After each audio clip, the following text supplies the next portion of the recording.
This is the Lone Crater YouTube. We hope this video helps. You start by preparing adaptive icon assets and updating resources. First, create foreground and background images sized for the safe zone and full canvas, then place PNGs into each mipmap density folder. Once done, add an adaptive icon XML in res/mipmap_pv26, referencing your foreground and background drawables. Make sure resource names follow lowercase underscores. This ensures Android can generate masks and correctly display round and squircle icons across launchers. Next, wire the new icon into your app configuration.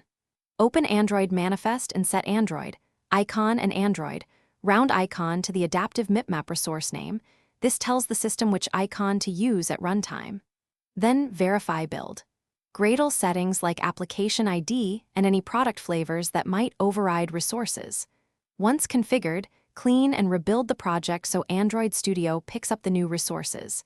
If you plan to release, generate a signed APK or app bundle to confirm the icon appears in installed builds.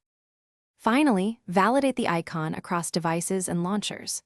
Install the APK or bundle and inspect on API 26+ and older devices. Adaptive icons will be masked differently depending on launcher. If you still see the previous icon, uninstall the app fully and clear the launcher cache, or reboot the device because cached icons often persist. Make sure your XML references, drawable names, and PNG transparency are correct. Fixing those usually resolves display artifacts. Then rebuild and retest to confirm the update.